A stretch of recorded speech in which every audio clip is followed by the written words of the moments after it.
tema de los escritos administrativos, ¿no?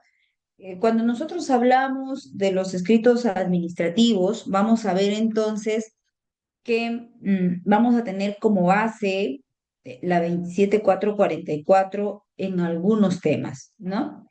¿Qué nos dice en relación a la redacción de estos escritos que pueden ser solicitudes, correos electrónicos u oficios, ¿no? Entonces, para eso vemos que tenemos que regirnos por algunos principios de la redacción administrativa que está recogida en las bases normativas que orientan cómo deben redactarse estos escritos dentro de un procedimiento administrativo, especialmente en un procedimiento tramitado en las entidades de la administración pública. Y cada uno de estos principios vamos a detallarlos en esta diapositiva que ustedes están viendo, ¿no? Hay algunos principios que rigen la redacción, ¿no? ¿Cuáles son estos principios? El de informalismo. El de informalismo vemos nosotros entonces que teniendo en cuenta estos principios, las normas que regulan el procedimiento administrativo deben interpretarse, nos dice, a favor de los administrados. Entonces, a partir de ahí, nosotros, en base a este principio, ¿qué es lo que busca? Lo que se busca con este principio es proteger al ciudadano frente al aparato burocrático. ¿Qué significa? Que si hay dudas, hay ambigüedades en la norma que se ha invocado, o de repente no se invocó de manera correcta la norma, se citó mal de repente la norma o se citó mal el artículo de la norma, o de repente algunos requisitos de formalidad deben resolverse a favor del administrado y no en su contra, ¿no? ¿Qué tendría que hacer aquí la administración? Corregir ella, ¿no? Si ha invocado mal la norma, pues entonces la administración lo que tendría que hacer ahí era adecuar a la norma correcta, ¿no? Esa es tarea que le corresponde a la administración, ¿no? Ejemplos, por ejemplo, si un administrado, un ciudadano como nosotros, presenta una solicitud, ¿no? Sin seguir ningún formato. De repente en esa entidad hay formatos, ¿no? Bueno, por ejemplo, a veces nosotros, por ejemplo, aquí en la Universidad Nacional de Trujillo, en trámite documentario tenemos unos formatos. Pero ¿qué pasa si el administrado presenta su solicitud no utilizando esos formatos? Uno, porque de repente no sabía, ¿no? que existían esos formatos, pero ya vino él y ya trajo esa solicitud. La persona de mesa de partes no le va a decir, ¿sabe qué, señor? Usted transcriba lo que ha dicho a los formatos. Si no tiene ese formato, yo no le voy a poder ingresar su documento. No podría decir eso, ¿no? Porque los formatos sirven para facilitar, ¿no? Algún trámite, pero si ya lo trajo en un escrito normal, tendría que aceptarse, ¿no? No seguir exactamente el formato, ¿no? Lo importante es que el contenido que quiere el administrado sea claro, ¿no? Para que así la entidad sepa qué es lo que quiere el administrado, porque si no lo tenemos claro, no sabemos qué es lo que querrá el administrado, ¿no? Entonces, eso sobre todo hay que tenerlo en cuenta cuando hablamos del informalismo, ¿no? Cuando hablamos nosotros de qué es lo que habrá querido decir el administrado, ¿no? Bien, este es uno de los principios que debemos tener en cuenta. Hay otros principios, sí, el principio de verdad material o el principio de veracidad también. ¿Qué se entiende por la presunción de veracidad? Bueno, según la 27444, como ustedes saben, es uno de los principios, eh, dice que se presume que todos los documentos y declaraciones formuladas por los administrados responden a la verdad, ¿no? Entonces, ¿qué significa? Significa que la administración debe confiar inicialmente en la información que presenta el administrado, el ciudadano.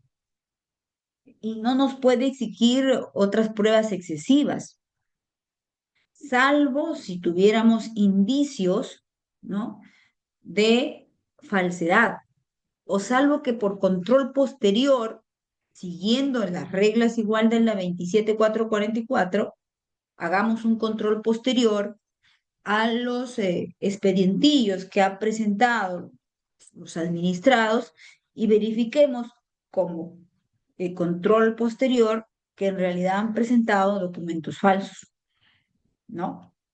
Pero si no, debemos, bajo este principio, entender que son verdaderos todos. Debemos partir que todos los documentos, todas las declaraciones que realicen los administrados son verdaderos, ¿no? Eso debemos permitir desde el inicio. Por lo tanto, no todos los documentos que presenten los administrados no son sujetos a verificación, sino imagínense si cada documento que ingrese a la administración tendría que la administración estar verificando. Uno que sería gasto en cuanto a tiempo, ¿no? En cuanto a utilizar recursos humanos de la entidad, realizar los cruces de información con las otras entidades, y la administración no podría costear todo ello. Por eso que la administración, bajo este principio de veracidad, lo que ha querido dar el legislador a entender es que esta responsabilidad se la traslada al administrado. ¿Por qué se lo traslada al administrado? Porque es el administrado que tiene el deber de presentar documentos verdaderos a la entidad o declaraciones. Si es que ella transgrede, si es que el ciudadano transgrede este principio, entonces ha incumplido su deber. Y si ha incumplido su deber, se merece una sanción. Pero eso es cuando se haya acreditado, cuando exista prueba en contrario, dice la norma, ¿no? O sea, tiene que existir una prueba en contrario que diga que ese documento, esa declaración, no corresponde a la verdad, ¿no? Mm. Buenas noches, doctora. Disculpe, por lo que vengo de ampliar la diapositiva. Así, vamos a ver.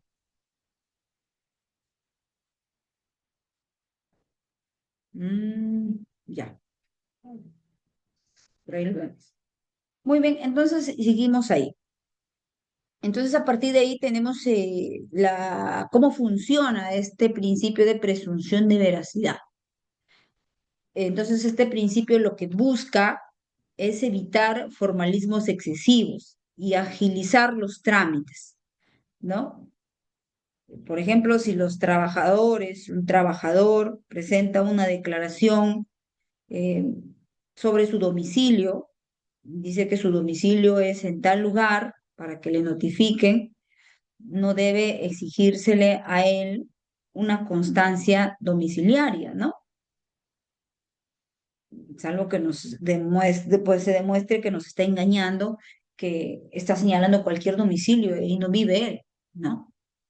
Pero si no, tendríamos que tomar por cierto la declaración que nos está haciendo, ¿no? De que él vive en tal lugar, un ejemplo, ¿no? O en el caso de las contrataciones, que es un caso que es recurrente, ¿no? En el caso de las contrataciones que tenemos, bueno, a veces los postores, por querer ganar el proceso de licitación, eh, adulteran o falsifican documentos. Y entonces transgreden este principio de presunción de veracidad, ¿no? Entonces ahí hay que tener cuidado, que todos los documentos y las declaraciones están sujetos a este principio de presunción de veracidad. ¿Muy bien? Ok.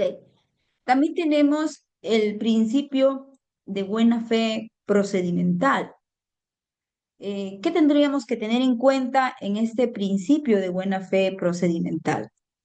Bueno, para empezar, los participantes en un procedimiento administrativo realizan sus actos guiados por la buena fe. ¿No es así? Ok. ¿Eso qué implica? Implica que tanto el ciudadano como el funcionario debe actuar con lealtad, con honestidad, con transparencia y sin mala intención. Entonces la administración no debe generar obstáculos deliberados, ni el administrado debe usar el procedimiento para fines fraudulentos. ¿No es así? Bajo este principio de buena fe procedimental. Entonces, bajo este principio de buena fe procedimental, todos los que participan en el procedimiento, ¿quiénes son los que participan en un procedimiento? Tenemos a la entidad, a los funcionarios. Por la otra parte, tenemos a los administrados, ¿no? A los testigos, a los peritos.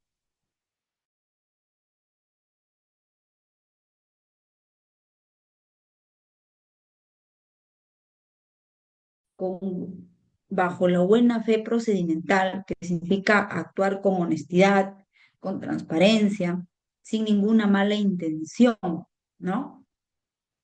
Entonces aquí la administración, por ejemplo, no debe generar obstáculos. Y por el otro lado, el administrado debe usar el procedimiento para, a partir de ahí, contribuir a la búsqueda de la verdad real, ¿no? Si es así, entonces estaríamos dentro del principio de buena fe procedimental. La buena fe, recuerden ustedes que es uno de los pilares de la ética en todo procedimiento. Una redacción, ¿no? Que transgreda en los principios básicos puede llevarnos a transgredir, como por ejemplo el principio de veracidad, ¿no? Y por lo tanto el principio de buena fe procedimental. Entonces ahí tendremos que tener entonces en cuenta que este obliga a todos, este principio, ¿no? De ahí tenemos el principio de simplicidad. Este principio de simplicidad nos dice que los trámites deben ser sencillos, deben eliminarse trámites que sean complejos. ¿Y por qué? Porque los administrados somos todos nosotros, todo ciudadano que habita en nuestro país somos administrados. No hay distinción en los administrados, ¿no? Desde una persona que basta que tenga 18 años, ya es un ciudadano, es un administrado, persona natural o persona jurídica. Entonces debe ser entendible en un lenguaje que todo lo podamos entender, en un lenguaje muy sencillo. Y los trámites deben ser muy sencillos, ¿no? Por este principio de simplicidad.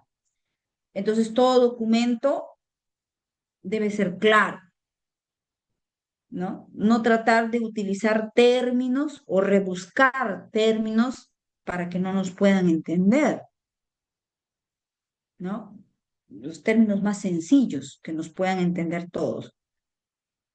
Y por lo tanto, si es posible, podemos utilizar los formularios que estábamos diciendo para ayudar, ¿no? Porque como los formularios ya tienen una estructura, entonces solo llenas basándote en la guía de esa estructura, ¿no? Y como que te facilitan aclarar tus ideas, ¿no? Y de esa manera vas a poder comunicar como administrado a la administración qué es lo que deseas, ¿no? Para que en base a eso se tramite. Entonces, este principio de simplicidad es una aplicación práctica. Un escrito administrativo debe expresarse el pedido en un lenguaje claro, breve, sin buscar mucho tecnicismo, ¿no? No se le exige al administrado buscar tecnicismos. Es más, no se le exige ni siquiera que sus escritos estén firmados por un abogado. No se le exige para nada, ¿no? Basta que el administrado lo firme, es suficiente para que su escrito tenga, con el cual inicie el procedimiento administrativo, si es a pedido de parte. Luego tenemos el principio de uniformidad. ¿Eso qué significa? Que la autoridad administrativa debe establecer requisitos similares para trámites similares. Por lo tanto, hay que garantizar el trato igual.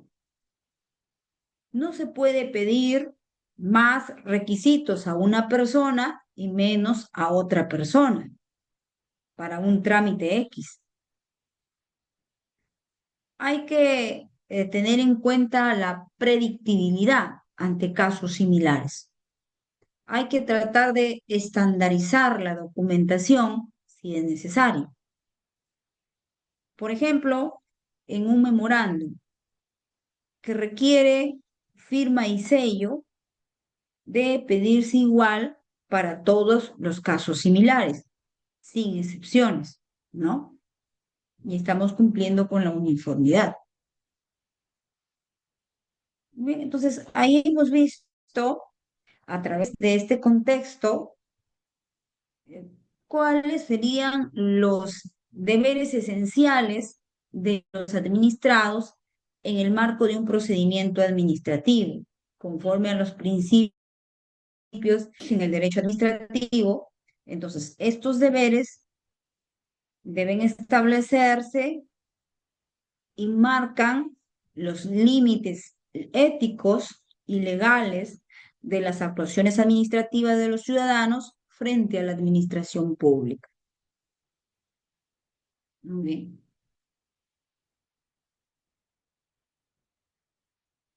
¿Cuáles son entonces estos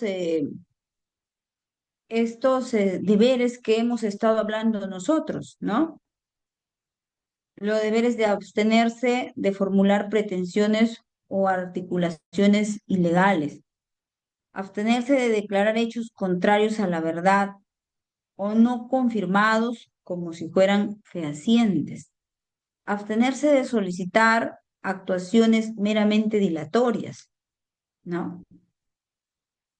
Cuando dice abstenerse de formular pretensiones o articulaciones ilegales, ¿a qué se está refiriendo? Se está refiriendo a que el administrado no puede presentar solicitudes que contravengan el ordenamiento jurídico, ni pretender actos imposibles o no permitidos por la ley, ¿no? No podría, por ejemplo, un administrado pedir, por ejemplo, que le den permiso o que le den una licencia de funcionamiento para realizar, por ejemplo, eh, en un lugar público sin las garantías, ¿no? No podría pretender, por ejemplo, que le den permiso en la plaza de armas para realizar, por ejemplo, actos obscenos. No podría, ¿no? Atenta contra las buenas costumbres, contra la moral. Recuerden que esos son los límites que tiene para tener en cuenta estas pretensiones, ¿no? Un ciudadano que pide, por ejemplo, la anulación de una multa sin sustento legal o que solicita una exoneración tributaria sin cumplir los requisitos normativos por el solo hecho de presentarlo, ¿le van a dar? No, porque si no presenta, si no acredita los requisitos normativos para solicitar la exoneración, ¿cómo se la van a dar? Si quiere que le anulen una multa y no sustenta por qué se la van a anular una multa o el sustento no tiene un sustento legal, por más que lo pida, será imposible, ¿no? Entonces vemos que hay que hacer el uso responsable de los procedimientos administrativos y evitar recargar en la vía administrativa haciendo pedidos inadecuados, ¿no? Y por eso que el administrado debe abstenerse ante este tipo de pretensiones o articulaciones que sean ilegales. Y cuando dice que hay que abstenerse de declarar hechos contrarios a la verdad o no confirmados como si fueran fehacientes, significa que el administrado tiene el deber de ser veraz, no puede inventar, no puede alterar, tampoco puede exagerar la información, ni presentar documentos falsos o datos dudosos como si fueran ciertos. Ejemplo, declarar un ingreso económico menor al real para acceder a un beneficio social, por ejemplo, presentar una constancia médica falsificada, ¿no? Está alterando. Eh, Entonces, aquí, por ejemplo, se debe complementar esto con el principio de veracidad, porque si se descubre que es falso, el administrado puede ser sancionado, le inician un procedimiento. Y cuando dice que hay que abstenerse de solicitar actuaciones meramente dilatorias, significa que el administrado no debe usar el procedimiento para demorar injustificadamente el desarrollo o el libre transcurrir del procedimiento mediante pedidos que sean irrelevantes o repetitivos, porque podrían ser considerados como actos dilatorios, ¿no? Por ejemplo, pedir una prórroga, ¿no? Innecesaria, presentar recursos sin sustento real, hacer solicitudes reiterativas con tal de que la administración pueda responder a estas peticiones cuando ya lo ha resuelto anteriormente. Este deber está vinculado entonces al principio de buena fe procedimental que hemos estado hablando hace un rato y al respeto por el tiempo que tiene que durar un procedimiento administrativo. Nosotros sabemos que un procedimiento administrativo, ¿cuánto es su tiempo de duración? 30 días, ¿no?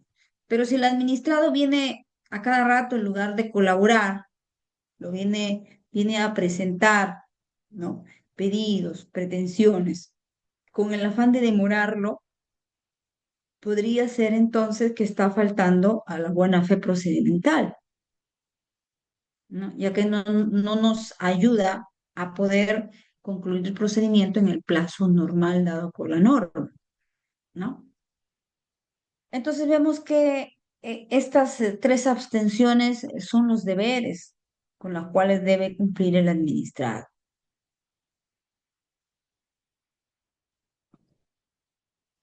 ¿Y cuáles son los requisitos de los escritos administrativos, ¿no? Para que se presenten de manera correcta, hay que cumplir con requisitos mínimos que debe contener cualquier escrito administrativo, de acuerdo a la 27444, ¿no? Su cumplimiento debe garantizar que el documento sea entendible, ¿no? Eh, Sencillo, con un lenguaje sencillo, hemos dicho, para tenerlo en cuenta. Entonces, aquí hay algunas sugerencias que debemos tener en cuenta, ¿no? Identificación del expediente de la materia. Hay que colocar en el escrito la identificación del expediente para saber a qué expediente es lo que tengo que agregar, lo que está presentando el administrado, ¿no? Entonces, aquí hay que, tratándose de procedimientos ya iniciados, aplica cuando ya se tiene un expediente administrativo abierto. El escrito debe hacer referencia al número o código del expediente. Si yo presento un escrito, tengo que decir que va el expediente número, por ejemplo, 080-2025, Minedu, porque estoy haciendo alusión que hay un expediente ante el Minedu, ¿no? Evita entonces que el documento se pueda extraviar, ¿no? O que se relacione con otro procedimiento distinto. Entonces, cuando ingreso por mesa de partes, van actualizando el expediente y ven que lo último que hemos actuado en ese expediente es el escrito X presentado por el administrado. Entonces, eso se sube al sistema, se registra y entonces vamos actualizando la información de ese expediente administrativo.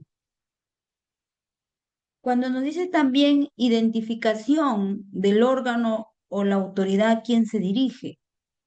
Aquí, por ejemplo, hay que identificar a quién nos estamos dirigiendo, si es una área o si es una autoridad, ¿no? No podemos ponerlo de manera genérica. Ejemplo, señor director de la Oficina General de Recursos Humanos del MINSA, por ejemplo, ¿no? Entonces aquí da a notar a quién corresponde. Y entonces mesa de partes va a ser rápidamente, lo va a derivar a esa área, ¿no?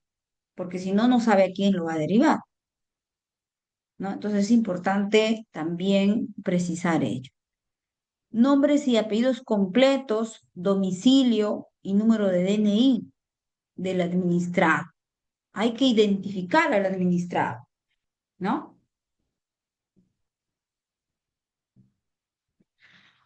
Muy bien. Hay que, hay que notificar al administrado, dijimos, ¿no? Bien, partiendo de ahí, mm, ¿dónde está?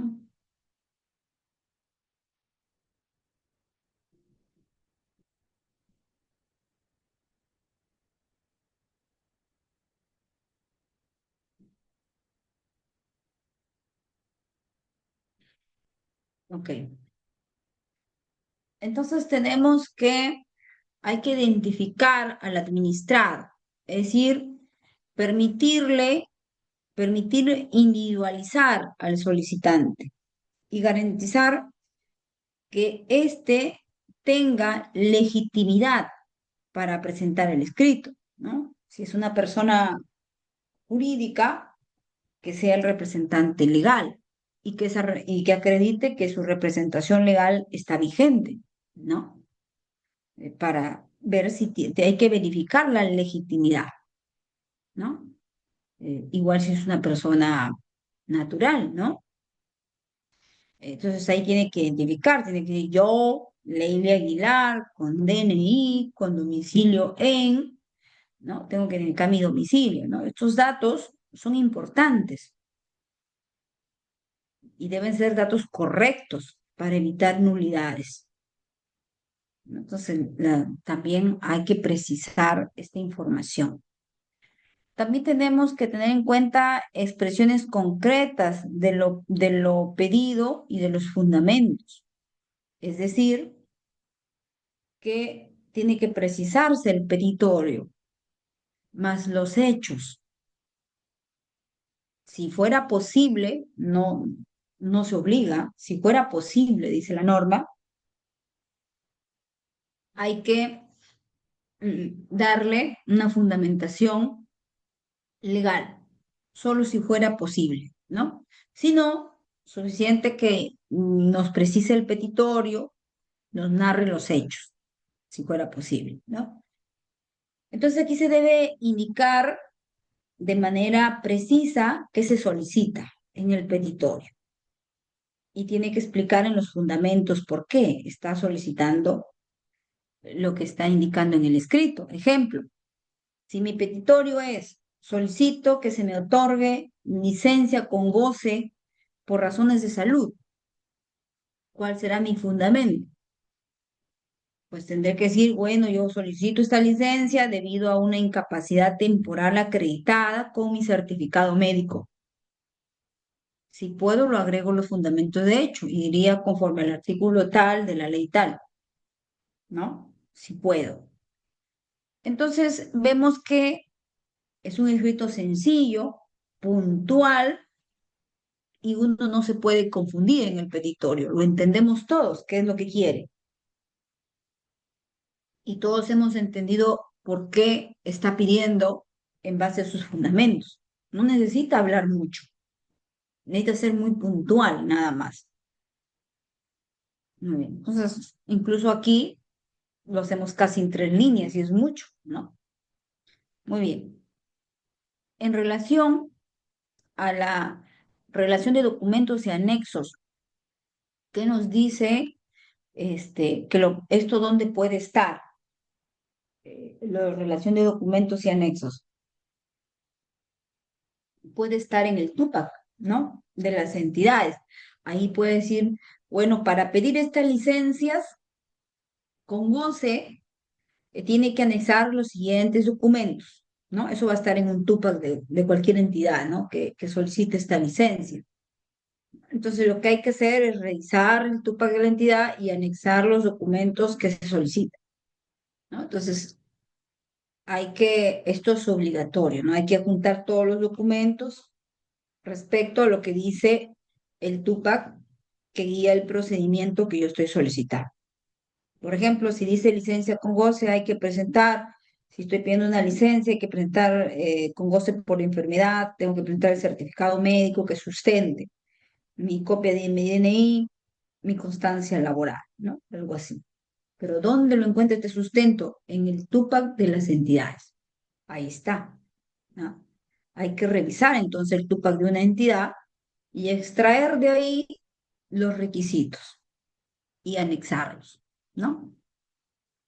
Muy bien, también nos dice que el escrito debe tener lugar y fecha y firma. ¿Mm? ¿Y por qué? Debe tener lugar, fecha y firma. Son elementos esenciales. Lugar y fecha, porque nos va a permitir situarnos temporalmente, ¿no? La firma viene a ser la que le da autenticidad al contenido. Ejemplo, Trujillo, 28 de mayo del 2025, firma Juan Pérez. Nos quedó claro, ¿no? ¿Dónde lo situamos a esta persona? ¿No? En un escrito sin firma va a ser aceptado por la administración, ¿verdad que no? ¿Por qué? ¿Qué va a pasar con la administración? Bueno, le dará un plazo para que subsane, ¿no? Le declarará inadmisible y le dirá en tanto plazo, tú puedes o debes subsanar, ¿no? Entonces eso es importante.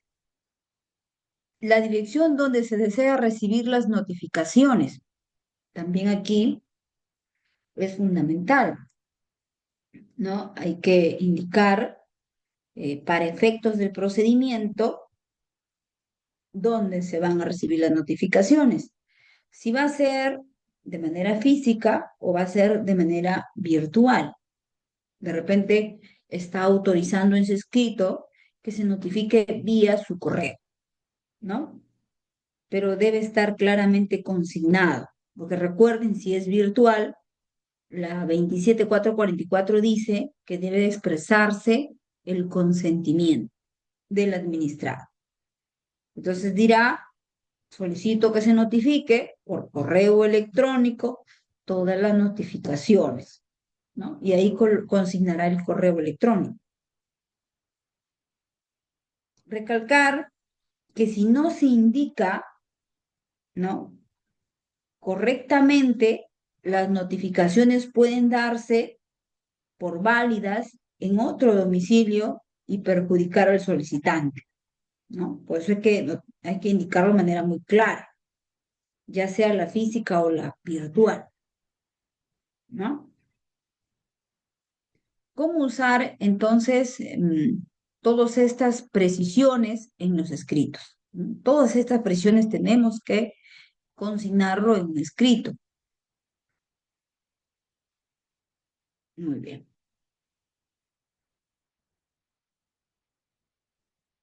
Luego tenemos el esquema, ¿no?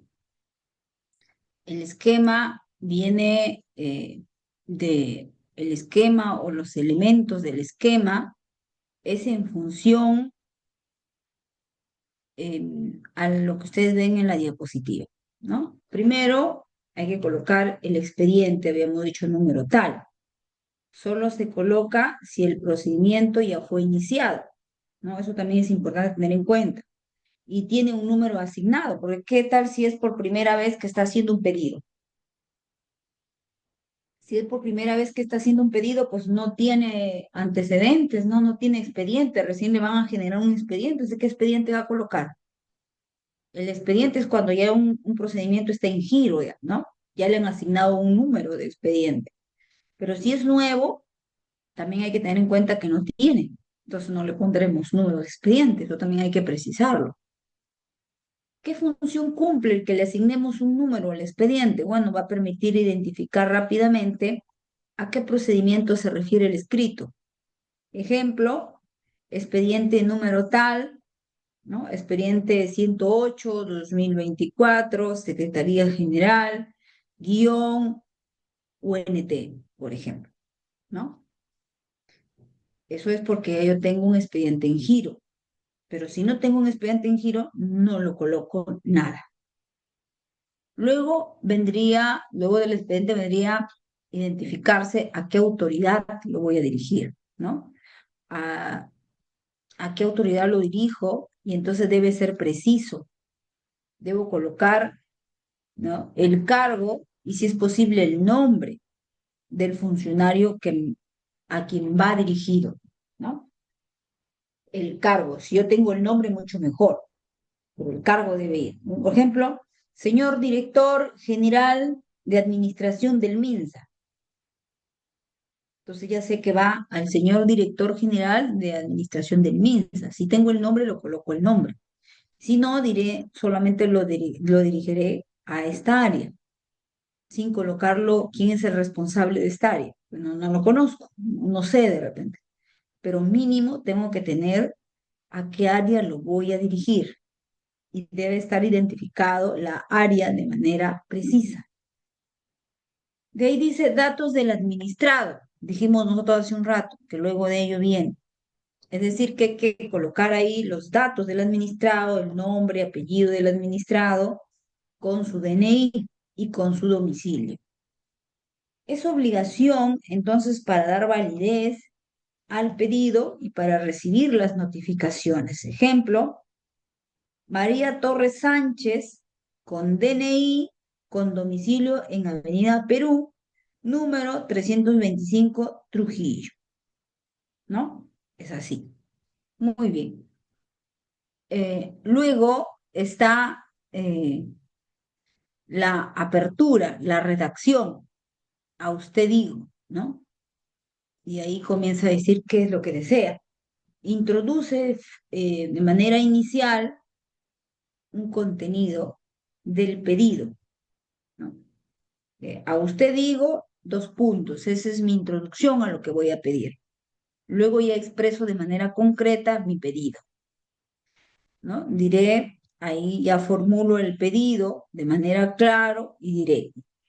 Entonces digo, debe empezar con verbos como solicito, pido, requiero. Ejemplo, solicito que se me conceda licencia por motivos personales del 1 al 15 de junio del 2025, por ejemplo, ¿no? Fundamentos de hecho. Son los hechos que sustentan la solicitud. Se deben redactar estos de forma objetiva, secuencial. Por ejemplo, me encuentro inscrita en el diplomado en gestión pública que requiere mi asistencia durante dicho periodo, ¿no? Ya estoy diciendo cuál es mi fundamento, ¿no? En la cual se sustenta mi pedido. Los medios probatorios y los anexos. Se deben enumerar los documentos que se adjuntan para probar los hechos. Certificado de inscripción, constancia laboral, copia de ley, ¿no? Luego terminaré diciendo, por lo expuesto, pido acceder a mi pedido. Es una fórmula de cierre estándar, ¿no? Es una forma que cada uno lo utiliza, ¿no? Cierro con eso el cuerpo del documento, ¿no? Confirmo y reafirmo lo solicitado de manera respetuosa, ¿no? Estoy cerrando el escrito.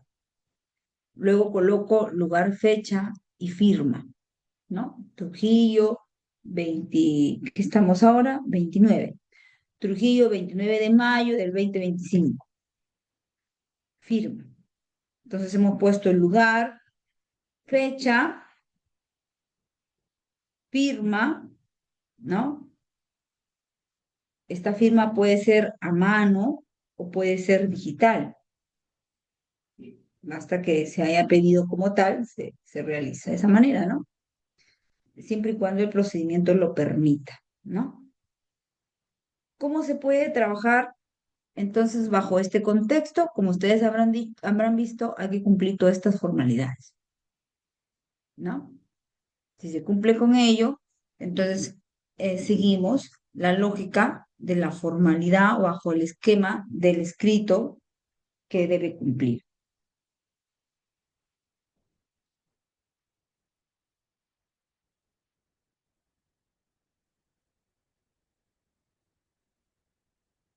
Los documentos administrativos.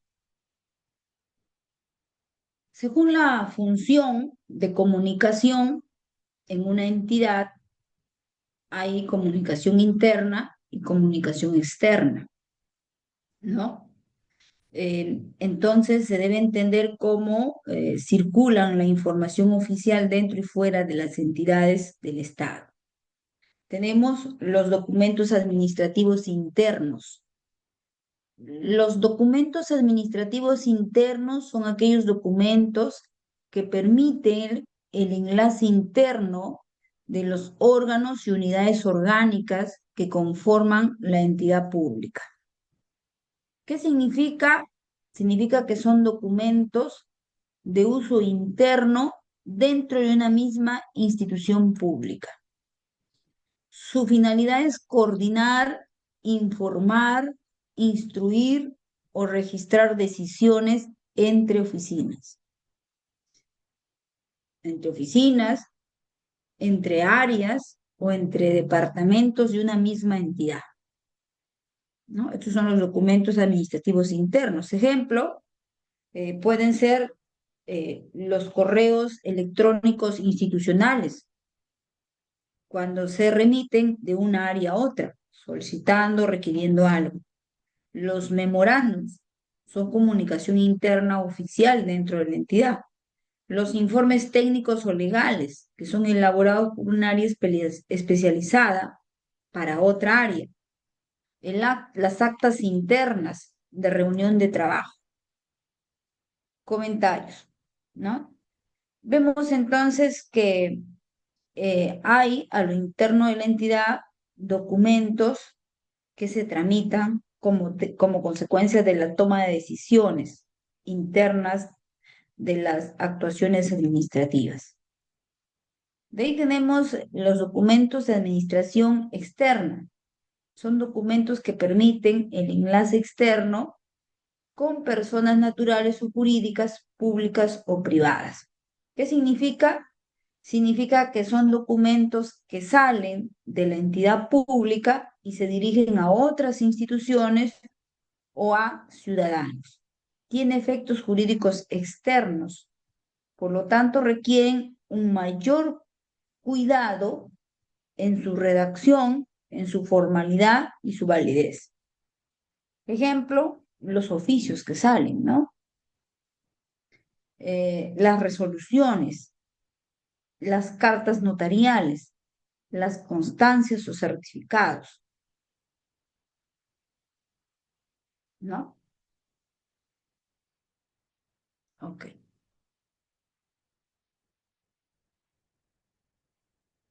Denominaciones de los años, ¿no? Aquí, por ejemplo, pondremos la denominación del año 2025, que sabemos nosotros que las denominaciones de los años son aprobadas por decreto supremo, ¿no? Entonces, para este año tenemos una denominación que ha sido aprobada por decreto supremo. Entonces, en todas las solicitudes, ¿no? Hay que colocarlos, la denominación del año, ¿no? Entonces vemos que en el decreto supremo, en la cual se publican todos los años cada denominación, y hay que incluirla en el documento, en la parte superior de todos los documentos oficiales que emita una entidad, ya sea esta entidad, los ministerios, los gobiernos municipales o las universidades. ¿no?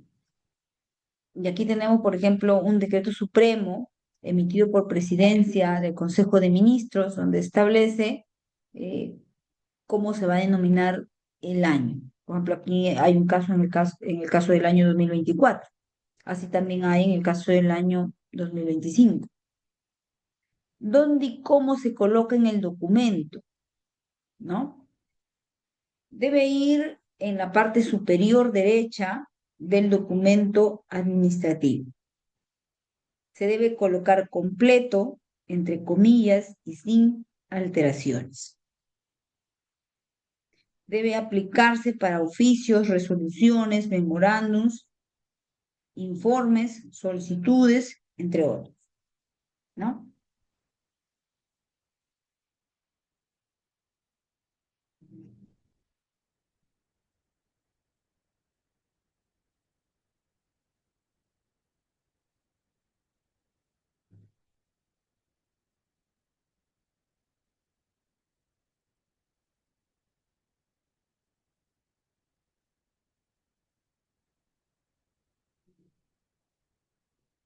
Bien, también tenemos que tener en cuenta que uno de los fundamentos clave del derecho administrativo es la solicitud como el ejercicio del derecho de petición administrativa. Se explica detalladamente el contenido de ambas diapositivas y cómo pues, se puede desarrollar en su ponencia. Por ejemplo, tenemos que el título sugiere que se aborde de una forma más común el escrito administrativo de la solicitud. ¿Qué es una solicitud administrativa? Es un documento mediante el cual los ciudadanos, los administrados, formulan un pedido de manera concreta a la autoridad dentro de un procedimiento administrativo con base a un interés legítimo. Se presenta por escrito, debe estar bien fundamentada, puede generar una respuesta obligatoria por parte del Estado, ¿no? Vemos entonces que el derecho de petición administrativa, en la cual cualquier administrado, sea individual o colectivo, puede promover un escrito al inicio del procedimiento administrativo. Bajo, bajo esta estructura tenemos que la misma Constitución política nos establece que debemos tener en cuenta, así como el artículo 44, 104, perdón, del tubo de la 27444. Y va a haber tipos de solicitudes o tipos de escritos que vamos a tener en cuenta aquí, ¿no? Que ustedes están viendo en pantalla, estos tipos de solicitudes o tipos de escritos. Eh, ¿A qué nos estamos refiriendo con ello? Por ejemplo, las solicitudes de intereses particulares. ¿Qué se busca con ello? Se busca satisfacer un derecho o beneficio individual, solicitar licencia laboral, constancia de trabajo, devolución de pagos, solicitud en intereses generales de la colectividad. Se presenta cuando el pedido afecta a un grupo comunal. Vecinos que piden obras públicas o control de ruidos molestos. Escritos de contradicción de actos administrativos. Son escritos para oponerse a decisiones o actos del Estado. Recurso de reconsideración frente a una multa injusta. Escritos solicitando información. Ejercen el derecho de acceso a la información pública. Solicitar copias, por ejemplo, de expedientes. Algunos, por ejemplo, también tenemos solicitar el presupuesto de una obra o el expediente de una licitación pública. Escritos formulando consultas. Cuando se pide una interpretación oficial o una aclaración en base a la norma. Por ejemplo, una entidad pública o un ciudadano puede solicitar que le expliquen una norma de manera específica ante una situación. Escritos de solicitud de gracia, cuando se pide un beneficio especial sin que exista obligación legal de concederlo. Solicitud de condonación de deuda o algún permiso excepcional. ¿No es así? Muy bien. En base a la solicitud del interés general, vamos a encontrar aquí eh, tipos más comunes de petición del administrado como una solicitud de interés particular. Entonces es importante explicarlo para que lo tengan claro en el momento de redactar porque es lo que más se usa. Cualquier administrado tiene la capacidad jurídica. ¿A qué se está refiriendo cuando cualquier administrado con capacidad jurídica puede solicitar en interés particular? Es decir, se refiere que cualquier persona, natural o jurídica, que tenga capacidad de ejercer derechos y cumplir deberes conforme al ordenamiento jurídico, puede presentar sus solicitudes, toda persona mayor de edad, o si es menor, representada legalmente.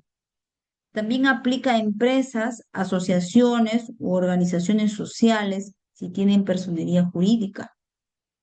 Un trabajador municipal, una madre de familia, una ONG, una MIPE. Solicitar por escrito. Toda solicitud debe presentarse por escrito formal, sea en papel o en formato electrónico autorizado.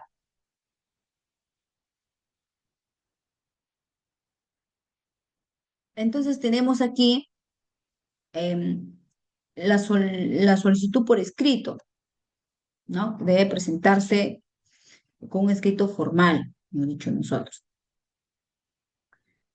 Incluso se puede presentar verbalmente en casos muy excepcionales, como cuáles.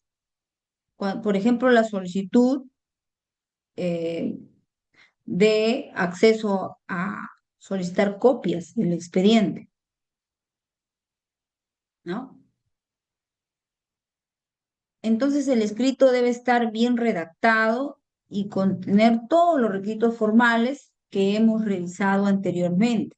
Datos personales, petitorio claro, fundamentos, anexos, firma, etcétera,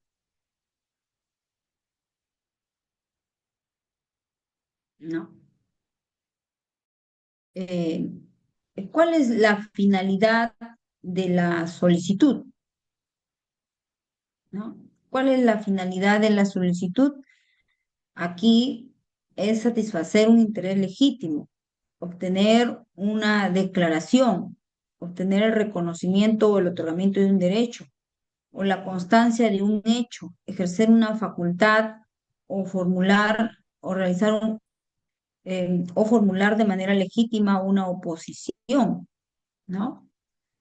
Eh, Pueden ser diferentes posibilidades para una solicitud. Por ejemplo, para satisfacer un interés legítimo, hay que resolver una necesidad personal o profesional justificada,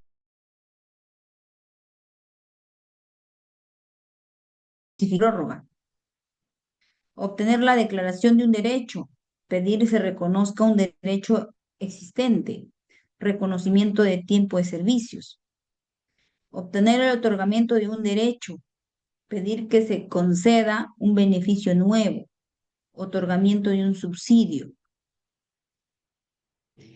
solicitar constancias de un hecho, requerir un documento que pruebe algo, constancias de prácticas o certificado de notas, ejercer una facultad, usar un derecho procesal dentro del procedimiento, pedir copias del expediente, formular oposiciones, impugnar decisiones o actos administrativos, oponerse a una sanción, presentar un descargo, como por ejemplo. ¿no?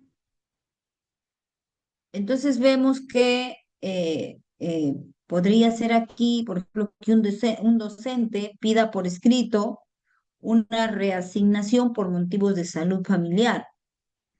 Esta solicitud es de interés particular. ¿Qué busca obtener? Busca obtener que le otorguen un derecho a la licencia. ¿No es así? Ok. Entonces, ¿cuál es el esquema de la solicitud administrativa? El esquema de la solicitud administrativa, en este caso, eh, contiene la sumilla, ¿no? Es decir, el contenido de la solicitud. Debe colocarse al inicio como un título. Solicito constancia de labores.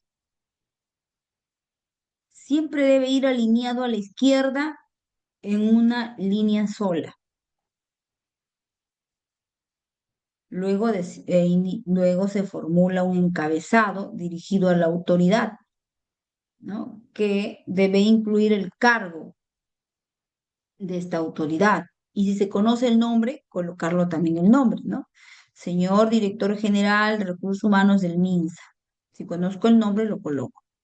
Datos del administrado, ¿no? Nombre, DNI, domicilio. Es obligatorio para identificar al solicitante. Asegura la validez, ¿no? Y la razonabilidad del pedido. Por ejemplo, María Fernández Pérez, con DNI tal, con domicilio en tal lugar, ¿no? Está identificando entonces estos datos. Luego se da un paso a un cuerpo. Entonces, para dar el paso al cuerpo, se dice a usted digo, dos puntos, ¿no? Permite iniciar una exposición, ¿no? O también puede decir, me dirijo a usted para exponer lo siguiente, si no quiero decir a usted digo, y luego esbozo mi petitorio. Tengo que esbozarlo esto, hemos dicho, de manera clara, de manera precisa y directa. ¿No es así? Eh, entonces inicia siempre con un verbo, con los verbos, como solicito, requiero, pido. Solicito se me otorgue constancia de prácticas profesionales realizadas en el periodo de enero a marzo 2024. Luego vienen los fundamentos de hecho y derecho. Se explica por qué se realiza el pedido, sustentando el hecho concreto y, de ser posible, en normas legales. Fundamentos de hecho, hechos reales que justifican el pedido. Fundamentos de derechos, normas o principios legales que lo respaldan. Ejemplo, hechos. Realicé prácticas durante 3 meses en la oficina de archivo. Derecho. Conforme al artículo 13 del Reglamento de Prácticas Preprofesionales. Medios probatorios y anexos. Lista de documentos que debo adjuntar para sustentar lo solicitado. Enumero mis anexos. 1A, 1B y sigo hacia adelante. Ejemplo, 1A, copia de DNI. 1B, informe de supervisor. 1C, ficha de evaluación práctica. Y luego mis palabras de cierre. Por lo expuesto, pido acceder a mi pedido. Este es algo estándar, ¿no? Soy cortés, soy directo, pero soy formal. También puedo utilizar, reemplazarlo, poder decir en atención a lo expuesto. Solicito se sirve emitir una resolución favorable. Y concluyo con el lugar, fecha y mi firma. Estos son requisitos esenciales. Colocaré Trujillo, 29 de mayo 2025, e incluiré mi nombre completo y mi firma. Muy bien. Ahora, ¿qué pasa si es un correo electrónico? ¿No es así? El correo es un mensaje, debo transmitir un mensaje que sea remitida de un servidor de la entidad a uno o varios destinatarios, pudiendo contener uno o varios archivos. ¿Qué significa? Que más que un simple mensaje, ¿no? Digital incluso, se usa desde una cuenta institucional bajo procedimientos formales que tienen valor legal y pueden formar parte del expediente administrativo. ¿Es así? Entonces puede ser este emitido y recibido por servidores públicos, tanto para comunicarse internamente como externamente. ¿Por qué su uso es de carácter excepcional? Se rige por lineamientos establecidos para tal fin. Es decir, que las entidades públicas tienen a veces manuales o tienen directivas muy específicas sobre cuándo y cómo se usa un correo con valor documental. Entonces hay que verificar que existan esos documentos, ¿no? No todos los correos en automático, ¿no? Es un documento administrativo. Primero, debe respetarse el formato y los lineamientos de la entidad. Debe identificarse correctamente a quién se remite, quién es el remitente y quién es el destinatario. Debe contener una firma digital o una autofirma con los datos del remitente. Ejemplo, un jefe del área remite por correo institucional un informe técnico en PDF. En su autofirma, al pie del mensaje, tiene que colocar. Tiene que haber una autofirma al pie del mensaje. ¿Qué pasa si es un documento interno o externo? Este documento puede ser un documento administrativo. ¿Cuándo sería interno? Cuando se dirige a otro órgano dentro de la misma entidad. Ejemplo, un memorándum digital. ¿Cuándo es externo? Cuando se envía a otra entidad o a un ciudadano una respuesta a una consulta técnica o una solicitud ciudadana. Entonces vemos aquí que podemos utilizar, ¿no? Estos correos, ¿no? Y que debe contenerse. ¿Y cuál es entonces la estructura? Tiene que tener 5 elementos esenciales que componen un correo electrónico con valor administrativo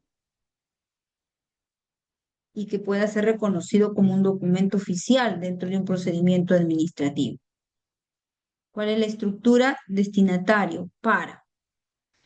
En la dirección electrónica de cada una de las personas y o la entidad a quien va dirigido el correo.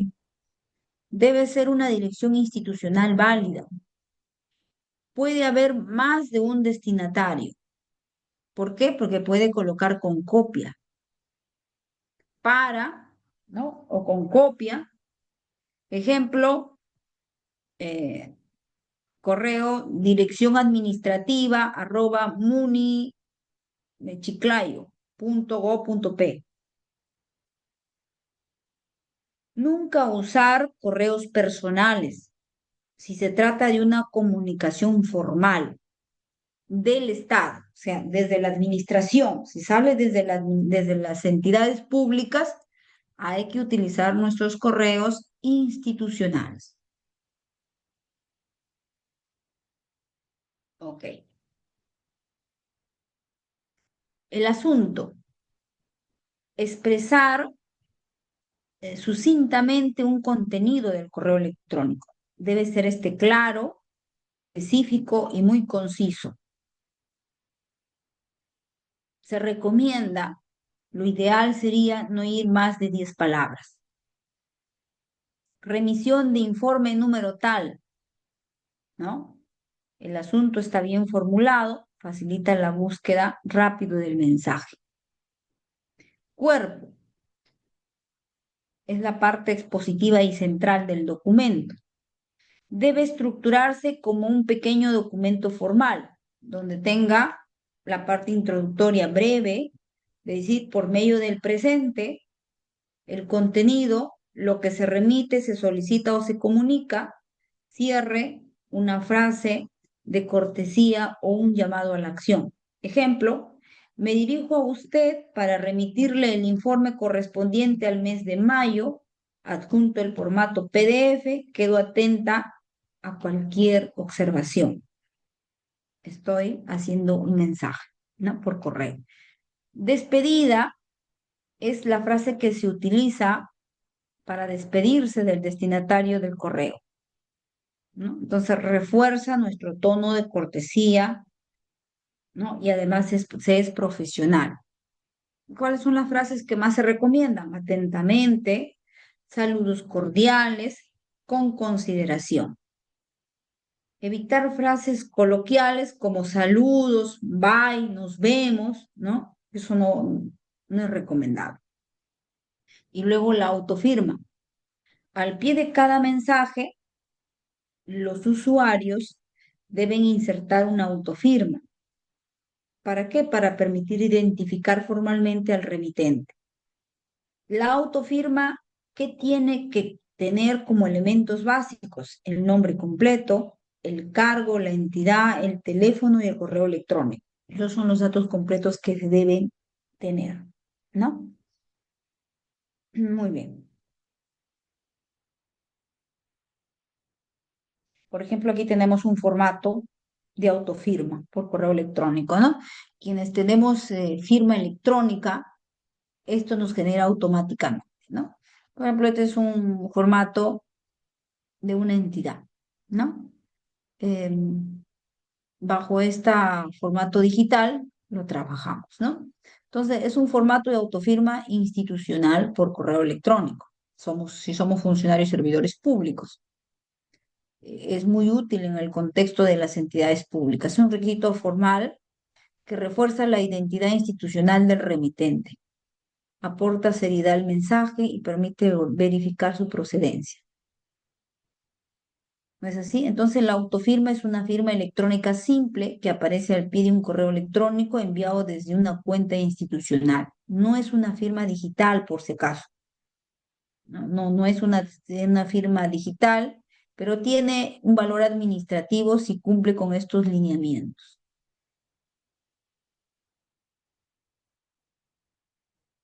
Ejemplo de un correo electrónico, por ejemplo, ahí tenemos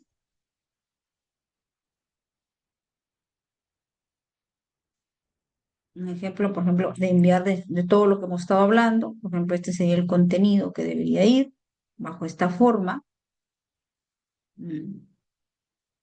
Ejemplo de un correo electrónico que ya hemos remitido y hay que guardar el carguito, ¿no? Hay que imprimir ese cargo. Ahí lo tenemos que imprimir y lo podemos archivar o lo podemos dejar en el correo institucional y lo utilizamos cuando lo necesitemos, ¿no? Entonces vemos ahí que están todas las formalidades que hemos estado hablando, ¿no?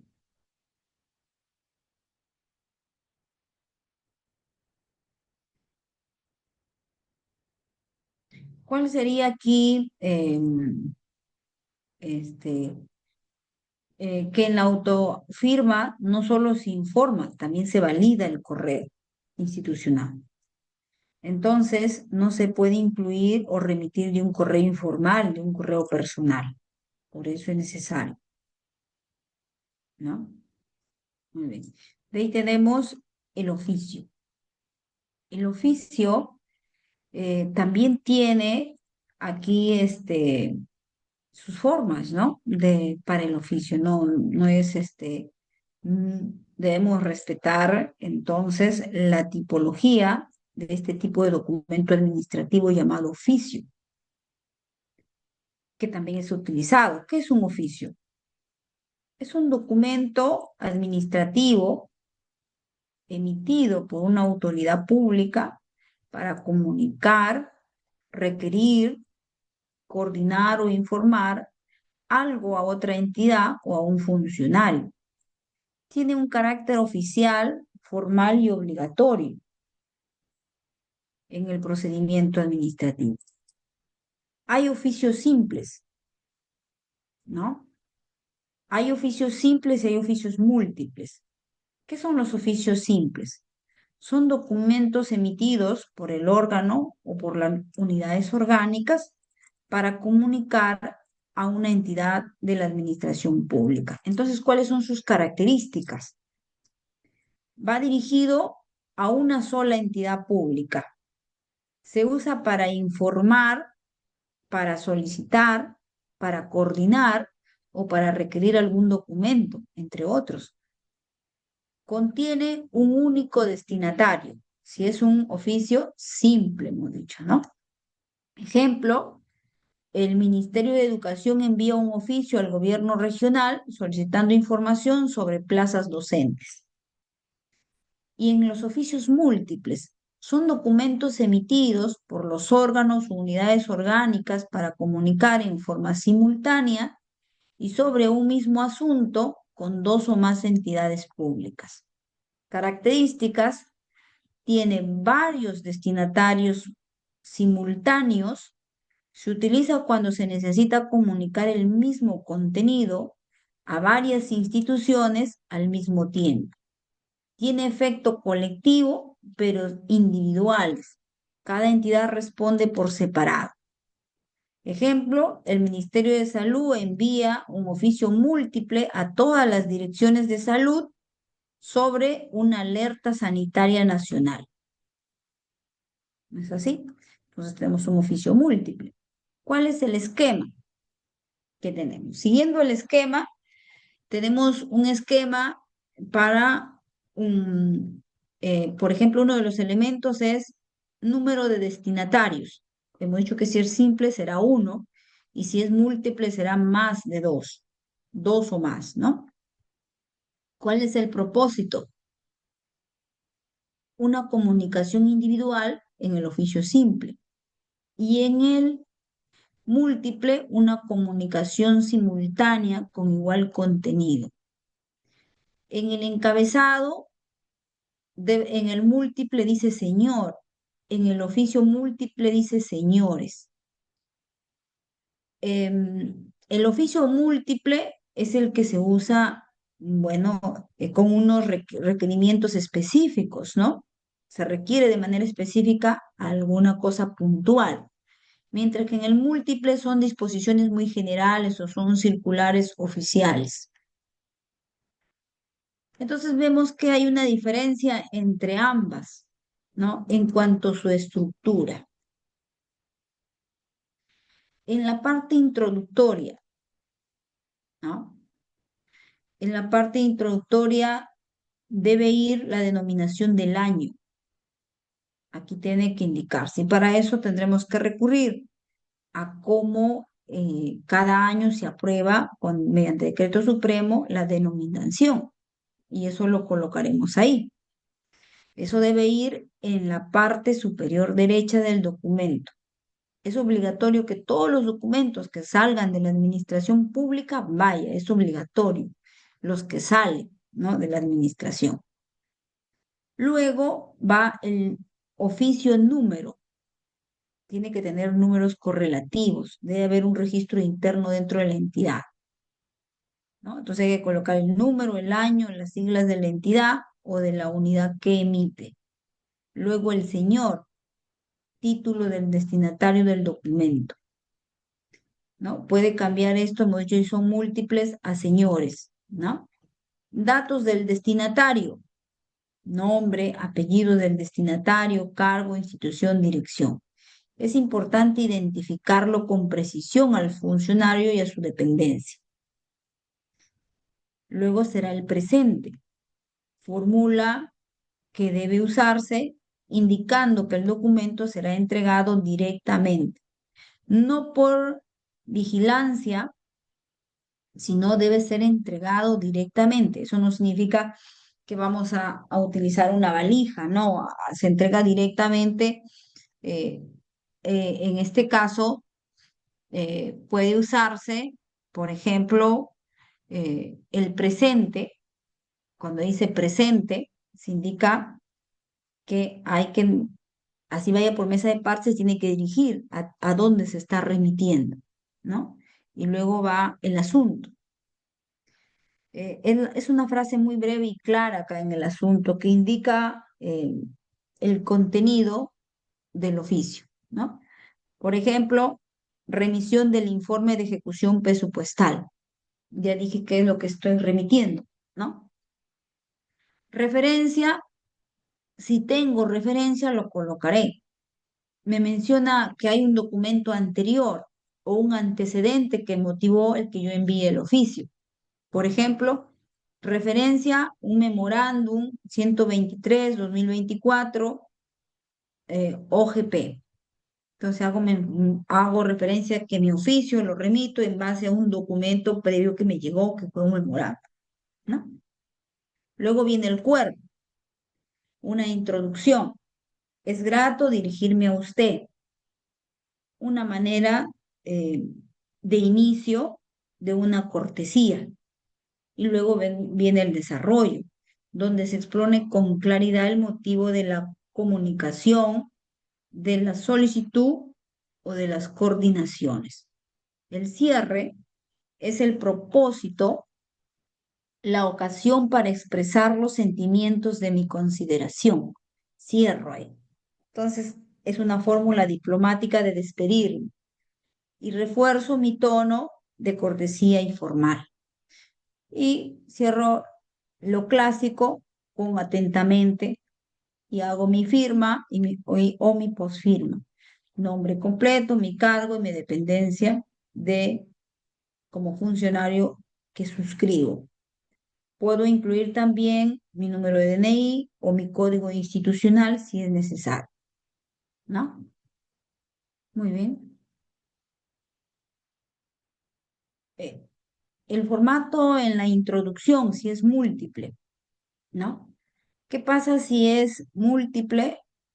Igual tengo que colocar el año en la esquina superior derecha, que hemos dicho que es obligatorio para todo documento que sale de una entidad del Estado, la fecha y lugar, ¿no? Lugar de emisión, fecha del documento, Trujillo, 29 de mayo del 2025. Oficio número, colocaré el número del oficio siguiendo el registro de salida de él, ¿no? El número que refleja el orden correlativo, el año de coincidir, ¿no? Que tengo que tener en cuenta. Luego tendré que indicar que es oficio múltiple, ¿no? En la numeración de mis números correlativos de oficio múltiples que tengo. Tengo que tener una relación de oficios simples, de orden de oficios simples y de una orden numérica de oficios múltiples. Luego se usa los señores, dije, ¿no? Señores, porque va dirigido a varios destinatarios, ¿no? En el oficio múltiple hemos dicho. Cargo, el cargo general que agrupa a los destinatarios. Jefes de oficinas de recursos humanos, por ejemplo. Estoy mandando a todos los jefes de oficina de recursos humanos. Institución, por ejemplo, estoy remitiendo a la municipalidad provincial. Dirección, aquí se omite si se trata de muchas entidades, ¿no? No tiene sentido, tendría que colocar a todas las entidades la dirección y eso lo omitimos si tengo que colocar a varias entidades. Pero si voy a dirigir a una entidad y a varias oficinas de esa entidad, coloco la dirección de la entidad sin ningún problema. Presente, aquí formulo o indico una entrada directa, ¿no? De comunicar, luego un asunto, el asunto ya es la descripción del motivo común del oficio, convocatoria a jornadas nacionales de capacitación, por ejemplo. Referencia, si tengo una referencia en base a un antecedente que habíamos hecho que da origen a este oficio múltiple. Recomendaciones aquí a tener en cuenta. Bueno, recordemos que en el caso de oficios múltiples, eh, varía en relación a los oficios simples, con algunas precisiones en la redacción, como hemos estado indicando, a la estructura, ¿no? También. Formato de contenido de un oficio. El formato de contenido de un oficio va Por ejemplo, eh, que hemos dicho nosotros que decimos que es grato dirigirnos a usted en atención al documento de la referencia, mediante el cual, y ahí indicamos por qué nos estamos dirigiendo a ellos. Al respecto, hago de su conocimiento que, digo, ¿por qué quiero hacer de conocimiento? Hace alusión de repente a un documento, ¿no? Por ejemplo, es grato dirigirme a usted en atención al oficio tal mediante el cual se solicita información sobre los procesos de contratación. Al respecto, hago de su conocimiento que, ¿no? Es la frase de apertura del mensaje principal. Indica una acción, una respuesta concreta. Se redacta con un lenguaje muy sencillo. Por ejemplo, al respecto hago de su conocimiento que se ha procedido a asignar los recursos solicitados según lo establecido en el artículo tal o en el acuerdo tal, de número y año, ¿no? Y luego dice, es propicia la ocasión para expresarle los sentimientos de mi consideración. Esta es una fórmula de cierre muy diplomática. Se utiliza acá para mantener un tono respetuoso e institucional del oficio. Aquí tiene una función más simbólica que formativa, ¿no? Aquí más es un símbolo del tono de respeto. Y el atentamente es una frase de despedida estándar, ¿no? Que utilizamos todos nosotros. Debe colocarse antes de la firma, ¿no? Eh, También podemos utilizar en lugar del atentamente, cordialmente, ¿no? Luego la firma y la posfirma, aquí se ubican la firma manuscrita o digital y los datos del remitente. Nombres, apellidos, cargo oficial, habíamos dicho unidad orgánica o entidad, la firma digital, ¿no? Que tiene. Muy bien. Y con eso terminamos. Bien, si tienen alguna duda en relación a lo que hemos venido explicando ahora, mm, podemos conversar. He tratado de que sea muy claro, preciso, con algunos ejemplos, también que lo tienen ahí para poder tener en cuenta, utilizando algunos principios establecidos en la 27444, que también ella nos da algunas características que deben tener los escritos que salen de la administración pública y los que ingresan también, ¿no? Muy bien.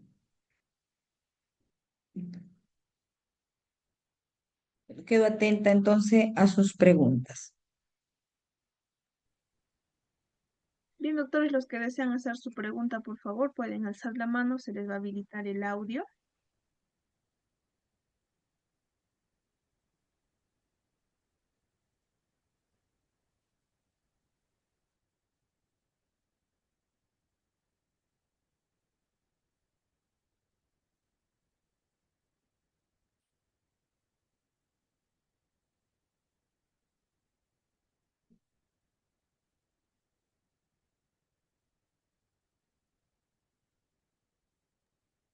Doctora Lady, no hay ninguna pregunta de parte de nuestros participantes. Con ello estaremos culminando esta sesión. Agradecerle a usted por su participación en esta sesión. Muchísimas gracias, doctora Lady. Muy bien, muchas gracias. Muchas gracias a usted, gracias por la invitación. Gracias también a todas las personas que hoy día hemos estado conversando sobre algunas formalidades que deben tener los escritos. Que tengan una buena noche. Nos vemos. Buenas Gracias, noches. gracias, Erika. Hasta luego.